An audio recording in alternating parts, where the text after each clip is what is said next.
Hello and welcome back to So Forth and So On. I'm Miss Henderson and we've come to the time to quilt our community quilt project with our 4-H club members. So as you might remember, we've completed our blocks, our squares, our blocks, our quilt top. We made our quilt sandwich, and so we had to come up with an idea for quilting. We just don't jump into quilting without a plan or a design, a quilt design that we want to use. And I had a design in mind, but I had never done that type of design before, so I was a little hesitant about going for it. But when the quilt speaks to you and tells you how it wants to be quilted, then it's your responsibility as a quilter to quilt the quilt the way it asks to be quilted and to research, find out, and learn. So it's taken me some time to figure out exactly how I was going to quilt this one with the design that spoke to me for quilting it. But I believe I have a plan, so this is going to be new for me, and I'm going to do the best that I can. So I've prepared my machine for quilting. With the quilt top, I generally roll the sides because I start in the center of the quilt and work my way out. That way it limits the bubbles and bumps and all that kind of thing. Just kind of presses everything out so I don't have any uneven parts within the quilt itself.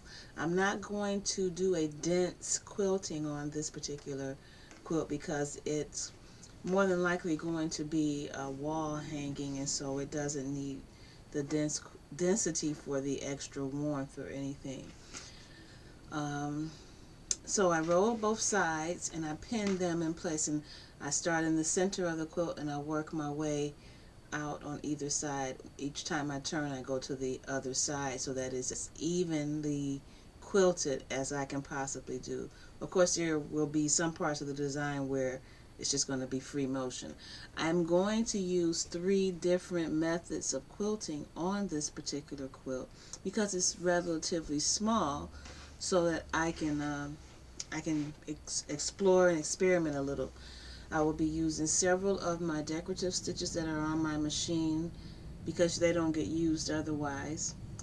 And I am going to, first of all, I'm quilting with a walking foot.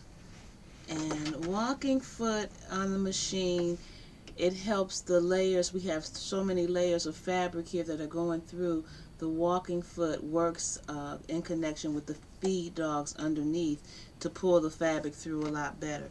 When you have 1 or 2 layers of fabric, as you would in other sewing, especially apparel, it's not so bad. But when you start to add more friction, more fabric, then you need something else that's going to work with the feed dogs so that it's not pulling the lower fabric ahead of the top fabric, and it makes it uneven. It takes everything through there evenly. So I added a walking foot. I changed my needle to a quilting needle so that it pierces the fabric correctly and doesn't put holes in it or damage the fabric, and that it is strong enough to go through the layers that are here. We have 2 woven layers and a batting, which is polyester cotton blend. So that will help with that. And then, so along with rolling my fabric, it's all pinned as a sandwich. I have the walking foot, I have a needle in. I do add my quilting gloves, and that just helps keep from fatiguing when holding the quilt here, because quilting is different from just regular sewing and just guiding the garments or what have you through the machine.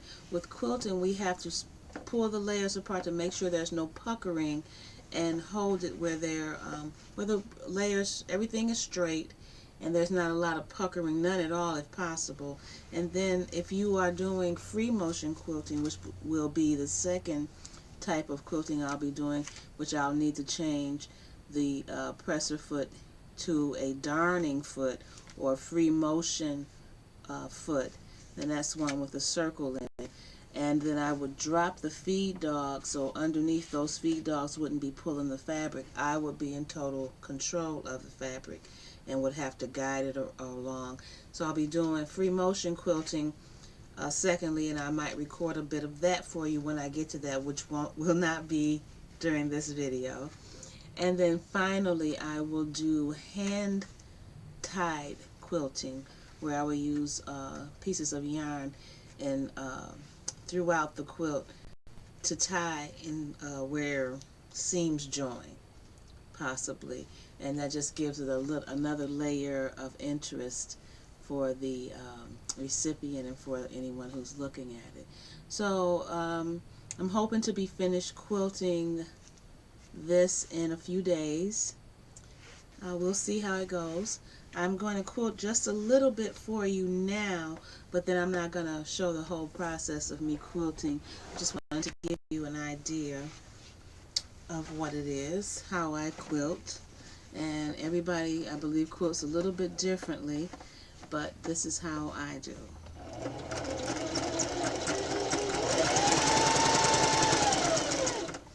And I am using one of the decorative stitches on my machine, and right now I'm just doing lines, but they're squiggly, curvy lines. And I'm also using a variegated thread, so the colors change every few inches or so.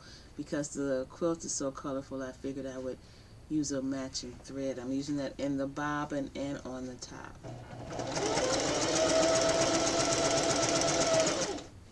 I have my machine set at the longest stitch length, and because I'm using a decorative stitch, I have my machine set on a 4 for the width. My tension is set at 3 and my needle position is centered.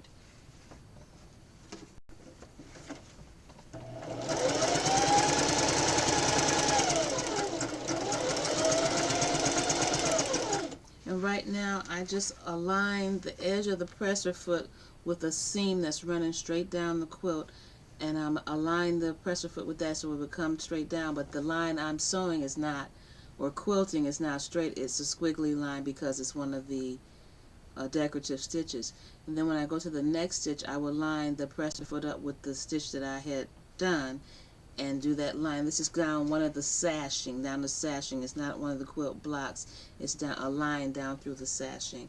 The quilt blocks will each have an individual pattern of a clover, because that's the symbol for H. So we'll do a clover, and then I'll do some free motion quilting around the edges and we'll be done. And all this won't happen in one sitting. It's important to pause and rest depending on how large your project is, but quilting should be relaxing and not stressful, and you don't want to fatigue your body and your mind trying to quilt. I have a phone call.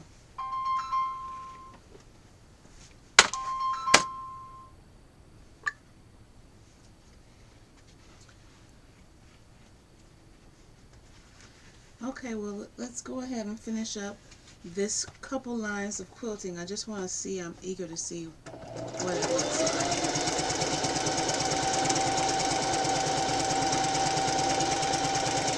And if you'll notice that when I am quilting and the fabric is pulling through, I hold the fabric, pull it up flat and smooth so that the line will go through without much puckering.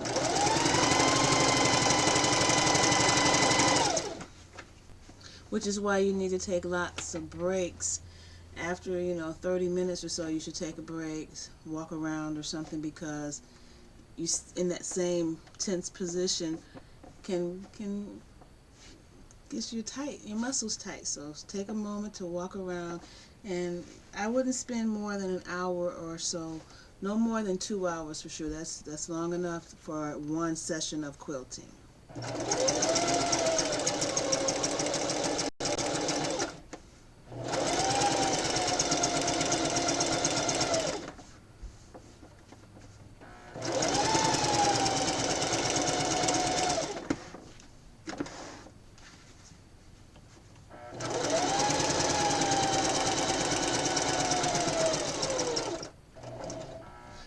just quilt to the border. I'm not going to go through the border, just up to the border.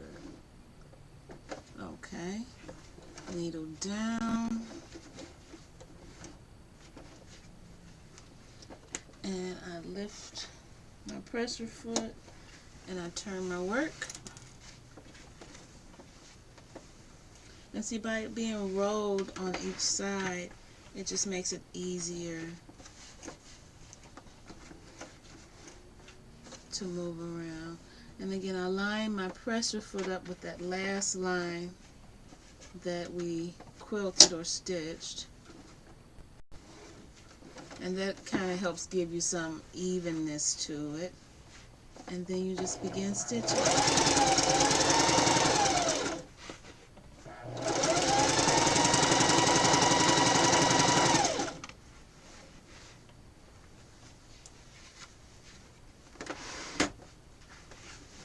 And sometimes I'm moving the machine around. You have to find what works for you.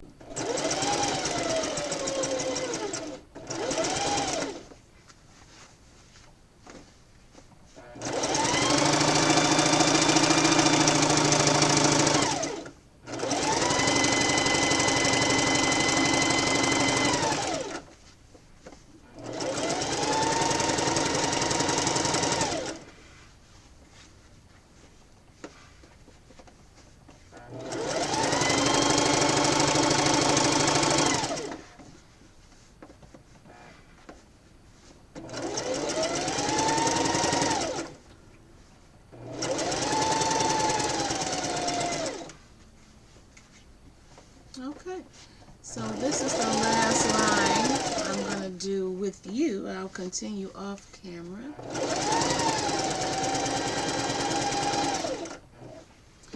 And when I get ready to start the second type of quilting, I'll bring you back and show you the free motion quilting, and then I'll bring you back and show you the hand-tied quilting as well.